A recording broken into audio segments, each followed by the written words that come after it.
جب بارش برستی ہے تو پہاڑ کی چوٹی پہ بھی برستی ہے اور وہ چٹیل میدان پہ بھی برستی ہے۔ بارش بازاروں میں بھی برس رہی ہوتی ہے، میدانوں میں بھی برس رہی ہوتی ہے، خانقاہوں پہ بھی برستی ہے، مساجد پہ بھی برستی ہے، ہر جگہ پہ۔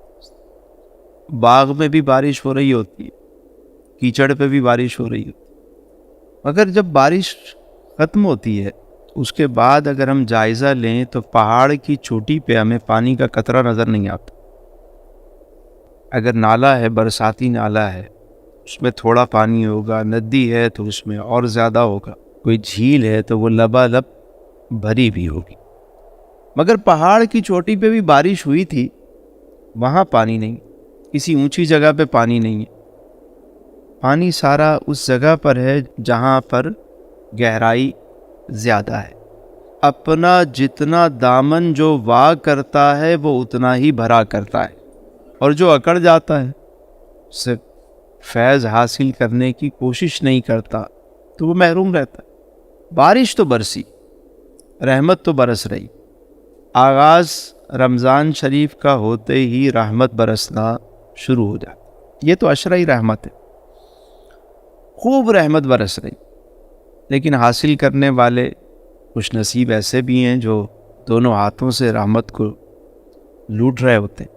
لیکن رحمت اسی جگہ آتی ہے جہاں کوئی کاسا خالی لے کے کھڑا ہوا ہو۔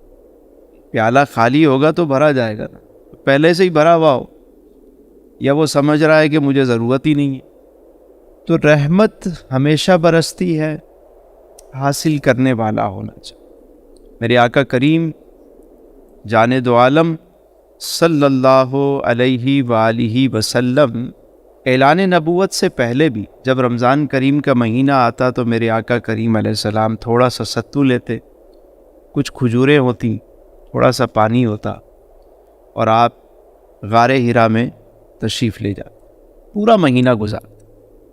رمضان کا مہینہ عبادت میں، بیت اللہ شریف سامنے ہے، اللہ تعالیٰ آپ سب کو غار حرا میں لے جائے، زیارت کی سعادت حاصل ہو۔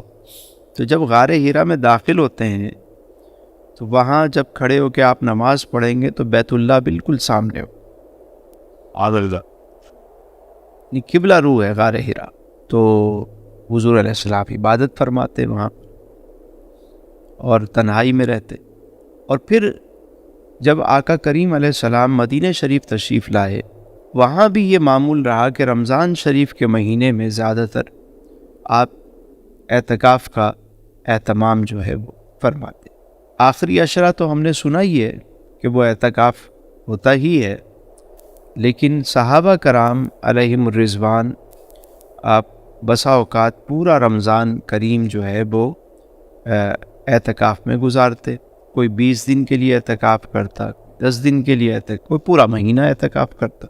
رمضان شریف کے آنے سے پہلے ہی صحابہ کرام اپنے معاملات سے فری ہو جاتے تھے کہ عبادت کا مہینہ آ گیا۔ اس مہینے میں اگر خاص طور پر وہ جو 3 باتیں ہیں ان کا ہی اگر ہم خیال کر لیں، وہ کیا ہے کہ جو ولایت کی بھی نشانی، کم کھانا، کم بولنا اور کم سونا۔ نیند تو ویسے ہی کم ہو جاتی ہے، آتی زیادہ ہے لیکن وقت کم ہوتا ہے۔ مطلب تراویح کے بعد آپ لیٹتے لیٹتے اور پھر سحری میں اٹھنا ہے تو کتنی دیر سوئیں گے؟ اگر کسی کو صبح کام کاج پہ جانا ہے تو نیند اس کی تو ویسے ہی بڑی مختصر ہو گئی، قسطوں میں وہ نیند پوری ہوتی ہے۔ لیکن اگر وہ فجر کے بعد کام پہ چلا جاتا ہے، ظہر کے بعد آ کے کینولا کر لیتا ہے تو اس کی نیند بہت اچھی ہو جاتی ہے، پھر اسے ایک پاور نیپ مل جاتا ہے۔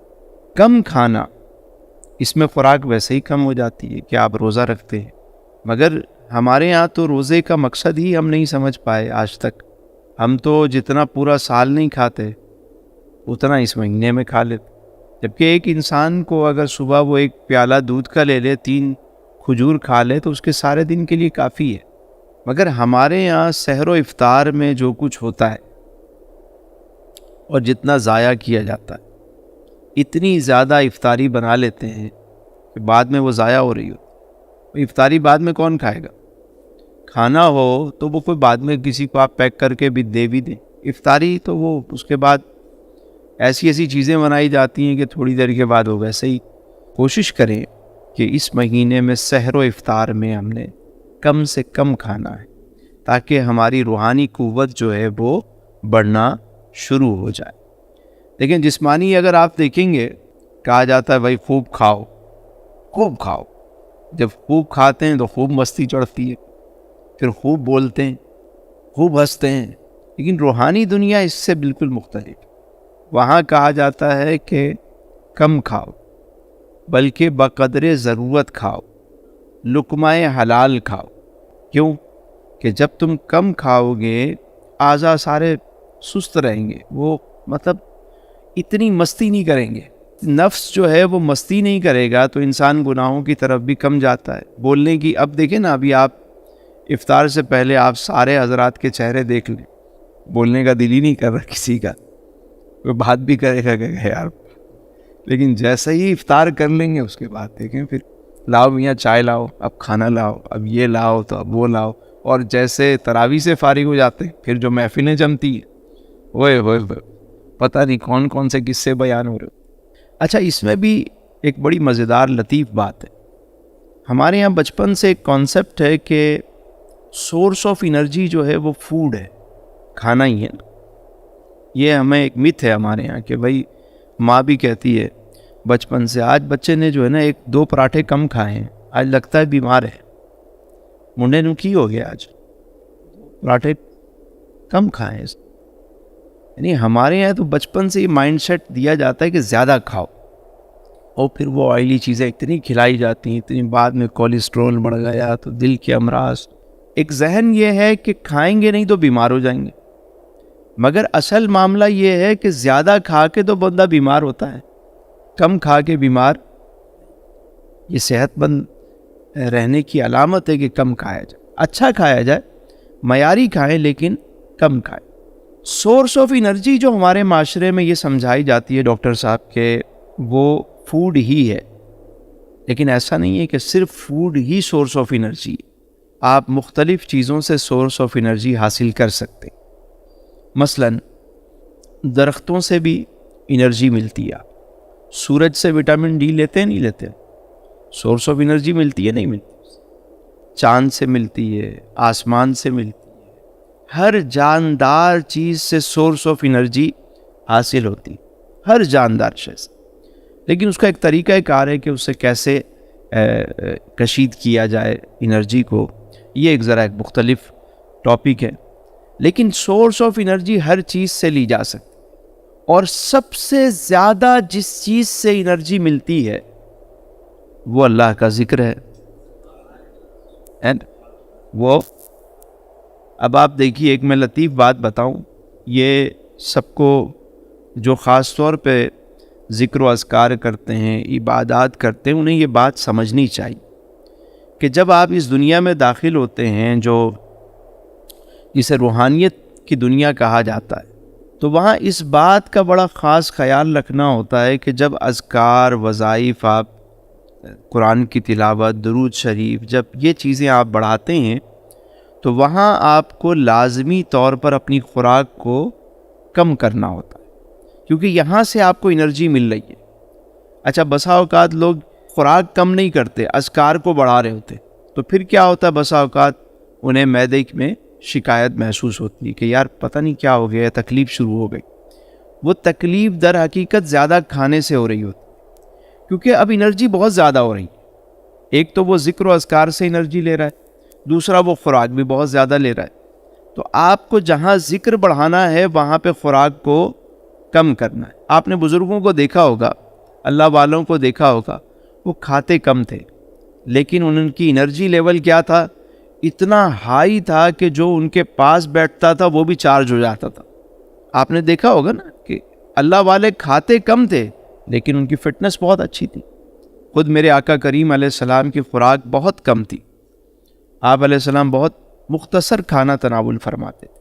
یہی حال صحابہ کرام کا تھا, خوراک بہت کم تھی لیکن انرجی کیسی تھی, اللہ اکبر, 313 ہیں اور ہزاروں پہ بھاری ہیں. اس کی وجہ کیا ہے؟ اور روزے سے ہیں. تو جنگ بدر جو ہوئی وہ ہوئی رمضان المبارک میں، روزے سے ہیں، لیکن انرجی لیول دیکھیے آپ کہاں پر ہے. تو ان باتوں کو سمجھنے کی ضرورت ہے کہ کم کھانے میں زیادہ فائدے. جیسے ایک گاڑی ہوتی ہے نا، وہ ڈیزل انجن لگا ہوتا ہے اس پہ، اب وہ ڈیزل ہی ڈیزل، مطلب اس پہ ڈالے جاؤ تو وہ چلے گی. اب ایک گاڑی ہے وہ ہے پیٹرول پہ، ایک گاڑی ہے ہائیبریڈ ہے، پرفارمنس سیم ہے اس کی، لیکن وہ جو ہائیبریڈ گاڑی ہوتی ہے وہ کیا کرتی ہے؟ ایندھن کم لے گی نا وہ. اور ایک گاڑی ہے وہ الیکٹرک کار آ گئی، اب اس میں تو بالکل ہی نہیں ہے، صرف چارج ہوتی ہے وہ، لیکن پرفارمنس آپ دیکھیں گے تو آپ کو وہی ملے گی. تو پتہ چلا کہ آپ اپنے معدے کو جس طرح اسے ٹریننگ دیتے ہیں، عادی کرتے ہیں، اسی طرح وہ آپ سے ڈیمانڈ کرتا ہے. اب ایک شخص ہے وہ 10 روٹیاں کھا کے ہی سیر ہوتا ہے، اور ایک آدھی روٹی کھا کے سیر ہو جاتا ہے. تو خوراک اچھی ہونی چاہیے لیکن کم ہونی چاہیے. یہ صحت مند رہنے کی جو ہے وہ علامت ہے کہ اگر آپ صحت مند زندگی گزارنا چاہتے ہیں تو کم کھانا.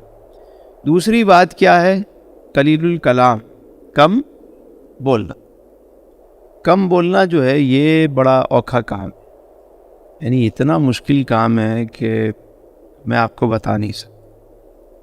اور میں سمجھتا ہوں کہ رمضان کریم وہ مہینہ ہے کہ جس میں ہم اس کی مشق کر سکتے کہ کم بولیں. یہ مہینہ ہے کہ جس میں آپ کے ہاتھ میں تسبیح ہو، یا تو وہ بات کریں کہ جس سے دین کا فائدہ ہو، یا وہ بات کریں جس سے کوئی دنیا کا آپ کو فائدہ ہو. ورنہ آپ خاموش رہیں، ذکر و اذکار کریں، کم بولیں، اللہ کا ذکر کرتے رہیں. ویسے بھی ماشاءاللہ رمضان میں روزہ ہے، اور تراویح کے بعد آپ جب فارغ ہوتے ہیں تو کم بولیں، گھر میں چلے جائیں، بیٹھ جائیں، کوئی کتاب پڑھ لیں. قرآن کریم خاص طور پر اس مہینے میں نزول قرآن کا مہینہ، جتنا زیادہ ہو پڑھیں. آپ تھک جائیں سو جائیں، پھر اٹھیں پھر پڑھنا شروع کریں، پھر تھک جائیں پھر سو جائیں، پھر اٹھیں پھر پڑھنا شروع کریں. مطلب یہ روٹین رکھیں اس مہینے میں کہ آپ کو قرآن کی تلاوت زیادہ کرنی ہے، درود و سلام زیادہ پڑھنا ہے، اذکار زیادہ پڑھنے، اور فضول باتوں سے بچنا ہے.